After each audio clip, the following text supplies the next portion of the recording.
Arkadaşlar hepinize merhaba. Bugün sizlerle birlikte 70 TL'ye aldığım Freesound FS08 Bluetooth hoparlörün incelemesini çekiyorum. Şu paketten, kargo paketinden bir çıkartalım.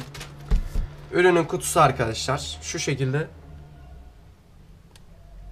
Üstüne kablosuz speaker, taşınabilir kristal ses kalitesi, güçlendirilmiş bas, uzun çalışma süresi yazıyor.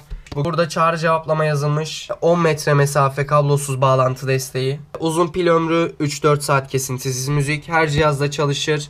Güçlendirilmiş bas, suya dayanıklılık değinilmiş. Ama bununla ilgili arkadaşlar size bir bilgi vereyim. Bu cihazı alıp da eğer suyun içine sokarsanız cihazınız büyük bir ihtimal bozulur. Çünkü arkadaşlar ürünün herhangi bir sertifikası yok. IPX sertifikası deniyor bunlara. Üstüne su sıçrarsa dayanır diyor. 2-3 damlalık bir şeyler. USB bellek uyumu, SD kart ve USB. Kablosuz bağlantı denilmiş. Şimdi arkadaşlar ürünü şuradan hemen bir açalım. Burada bir güvenlik bandı var. Bunu açıyoruz.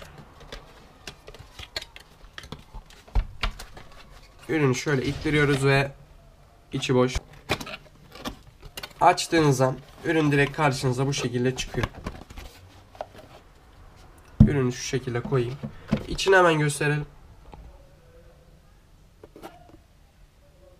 İçinden arkadaşlar bir adet kullanma kılavuzumuz çıkıyor. Burada her şeyle ilgili işte ürünün kaç saatte şarj olup olmadığı, ondan sonra yani gerçekten okuduğunuzda hiç sıkıntı çekmezsiniz ürünü kullanırken. Ben hepsini okudum. Temel bilgiler ve teknik özelliklerde arkadaşlar Bluetooth ve 4.2 kablosuz bağlantı yazıyor.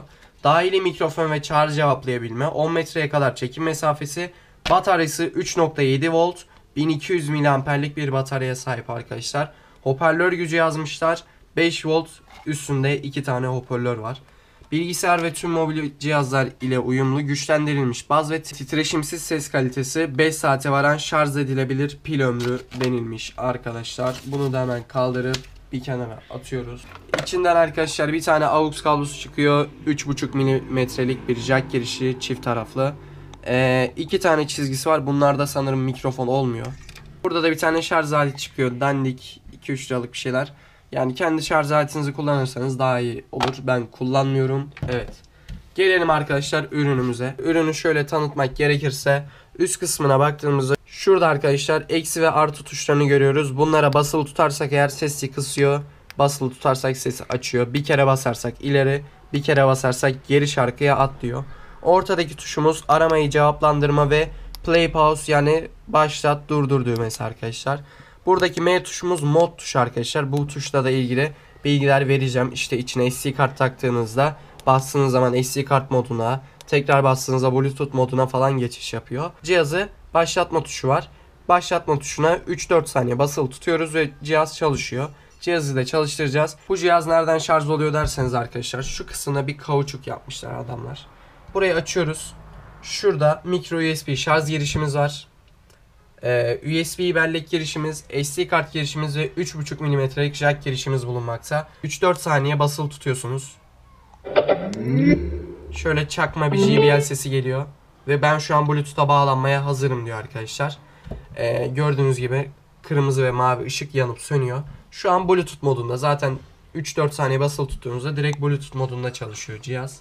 Freesound FS08 yazıyor arkadaşlar Bluetooth yerinde. Bağlanıldığında böyle bir bildirim sesi veriyor bizlere. Şimdi hemen bir tane müzik açalım ve deneyimleyelim.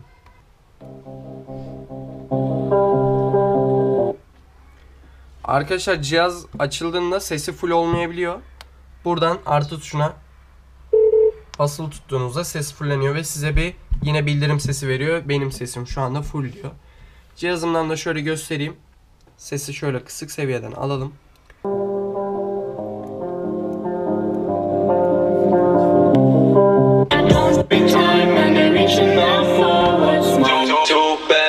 Seven little shots can't be right. Call my brother, he in prison doing time, but we alright. Tried my best just to catch a fucking smile, but for now I see myself ain't hitting the 35. Been awake all day, so we out living life in the night. Pray to God, man, I hope I don't die. Been awake for days, so we out living life in the night. Pray to God, man, I hope I don't die in the night. Lost house, and I think I know it too sometimes.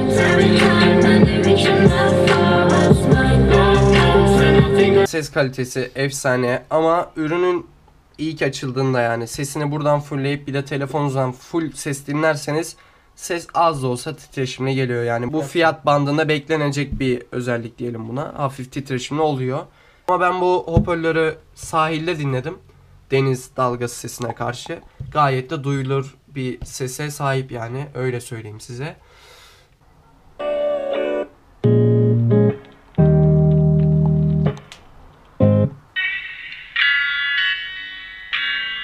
Şöyle bir şarkı daha dinleyelim arkadaşlar. Ses seviyemiz 1-2 diş kısık, cihazımızdan full.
Ben bu ürünü 70 TL neon1.com'dan aldım. Satıcı linkini aşağıya bırakırım.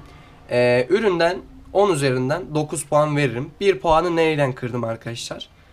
Hatta yani 10 üzerinden 10 da verilir de bu fiyat bandına göre son seste ses az da olsa titreşim yapıyor. Yani bu basın çok yoğun çalışmasından diyebilirim. Bas kalitesi arkadaşlar yani bir JBL kadar illaki olamaz. 70 TL'lik bir ürün sonuçta. Bas kalitesi 10 üzerinden 7,5 alır diyelim. Öyle bas için yani bu ürünü almaz bir insan zaten.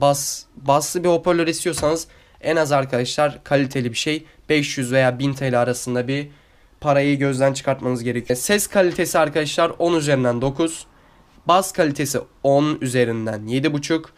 Ürünün kozmetik yani şuraların falan bu mat hissiyatı 10 üzerinden 10. Şimdi cihazın ağırlığını hemen canlı bir şekilde ölçüyoruz. Şu kancayı şuradan takıyorum. 470 gram falan yani yarım kilo bir ağırlığı var. Ben sahilde hoparlörle birlikte şarkı dinlemek istiyorum. Kampa gittiğimde şarkı dinlemek istiyorum. Duş alırken şarkı dinlemek istiyorum. Odamda şarkı dinlemek istiyorum diyorsanız arkadaşlar bu ürün sizi tatmin eder. Bugünkü videomuzun da sonuna gelmiş bulunmaktayız. Ürünle ilgili herhangi bir sorunuz olursa arkadaşlar yorumlarda belirtirsiniz. Kanala abone olmayı unutmayın, yorum atmayı unutmayın. Daha çok bunun gibi videolar istiyorsanız yorum atın. Bize bildirin. Öyle kendinize iyi bakın. Hoşça kalın.